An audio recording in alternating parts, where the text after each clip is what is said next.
the world decided to humble my ass soundly. And I've had many, many, many other instances of being humbled. But thankfully, as I've gotten older, I have less and less every year. Thank goodness.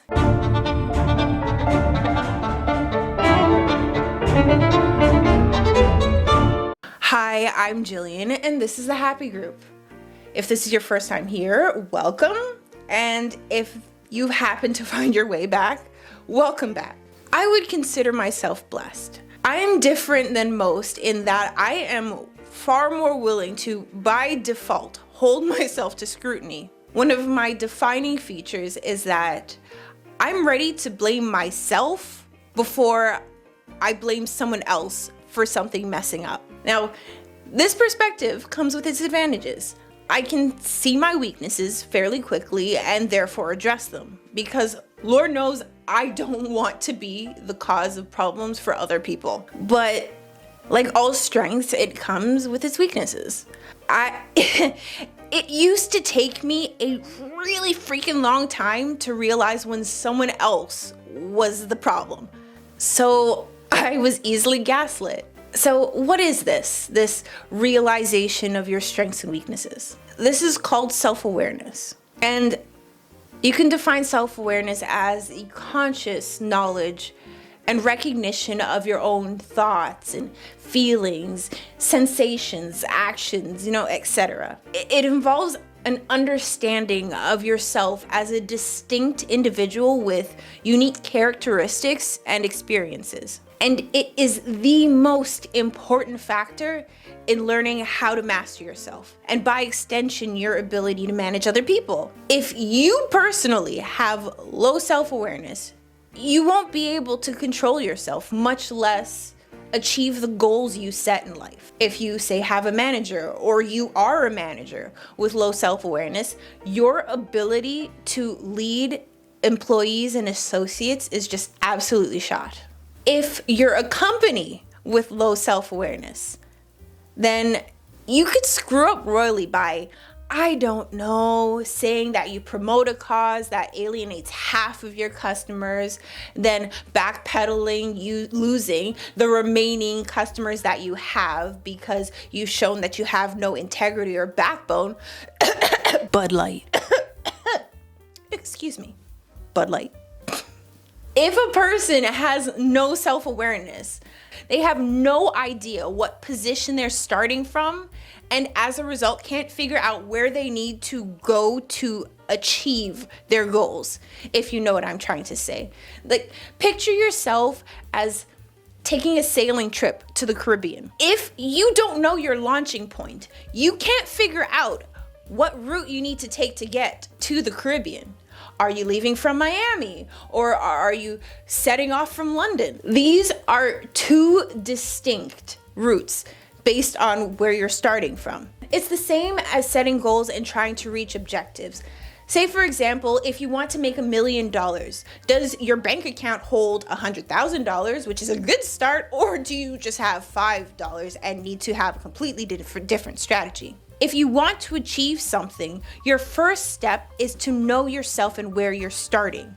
That's why the first thing I do with the clients and associates that come to the Happy Group is to make them take a comprehensive self-evaluation so that they can understand where they stand before they address their concerns. But in my opinion, self-awareness is unfortunately very rare. The idea that a person, much less a huge multinational corporation, has the self-awareness to concede that the sun does not shine out of their backside is beyond likely. You just have to look at all of the people on the internet to realize that most of them don't realize that they are not gods on earth here to deliver us with their poison-coated words. I would love to ask each and every one of them, when was the last time that they thought they needed to improve themselves? And I would bet the answer would be, sometime when I was like maybe 10 or 12 years old.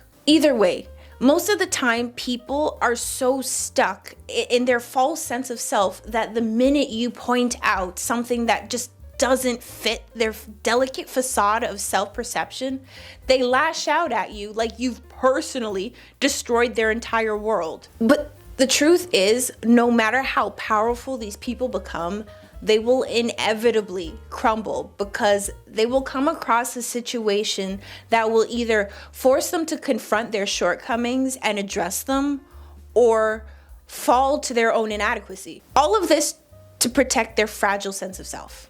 But let's be honest, self-awareness isn't easy. It's common for people to be afraid of truly knowing themselves because this new information can mean you learn that you're not perfect, that you're flawed, that you're weak, that you're incompetent, that you're inferior, that you're just not quite what you think you are. You learn that you aren't as smart as you thought, or that you're not as pretty, or that you're not as funny.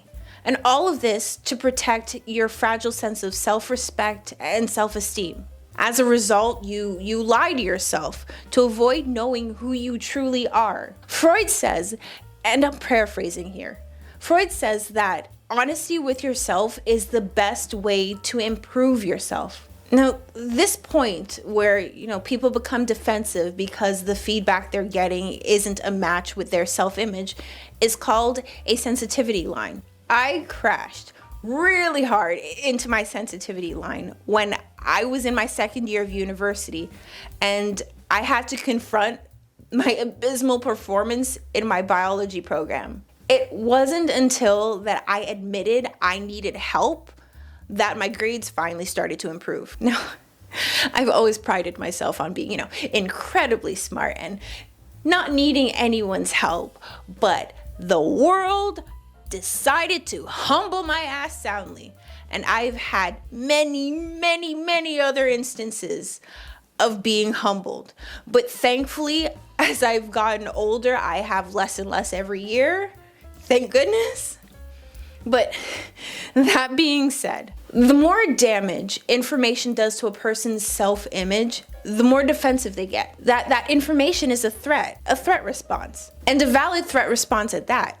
I mean, how else can you ignore the people who are spouting absolute rubbish about you? Rubbish that isn't true because they're jealous of, your greatness. And all of that being said, it begs the question, how can you tell if the feedback you're getting is just envious wannabes bad-mouthing you or really valuable information that could help you grow as a person? The way to do that is to evaluate the feedback. Can you verify that the information is objectively true? Is it coming from someone that you trust? Can you measure it? But the best way to overcome resistance to self-examination is to self-disclose more. Self-disclosure is to simply be yourself more. Because no matter how much introspection and self-evaluation we do, we can never get a full picture of who we are or what we're like without other people giving us feedback. By self-disclosing to people, particularly those you can trust, and critically evaluating their constructive feedback, you can build an accurate assessment of yourself. How else would you know that you're not funny, or that your breath stinks, or that your skirt is caught in your underwear if you don't have someone to tell you these things? This is why it's so important to have someone you can trust. People who self-disclose feel less alienated, are more liked, have closer relationships, and are seen as more relatable or enjoyable to be around. Like I said before, and not to toot my own horn, I'm blessed in that by being self-critical, I am far more willing than most to look at my shortcomings. But it's a weakness as well, because I can be exploited if I'm not careful with what kind of criticism I accept. People-pleasing is another weakness I have, because I like making people happy. I also people-please to avoid confrontation. And I use people as a measure to control my worst aspects, because I can be an asshole if I wanted to. I have more weaknesses I don't even know about, but I'm sure you're going to point them out. You know what? I invite you to point them out. What you say can make me stronger. My point in all of this is that as much as I'm afraid of my flaws, I will never turn away from knowing them and trying to rise above. The truth is that we all need to improve constantly and forever until the day we die. We should never be content with who we are right now. Everyone has strengths, everyone has weaknesses, and it's our responsibility to discover them, to learn to address our weaknesses, and to exploit our strengths. Either way, that's all for today. Thank you for listening to me preach. I appreciate you being here. I always hate these endings. Thank you for being here. I'm happy you came. I'm happy you came back. And I will see you in the next one where we're just trying to bring a little happiness to the world. Thank you. Mwah.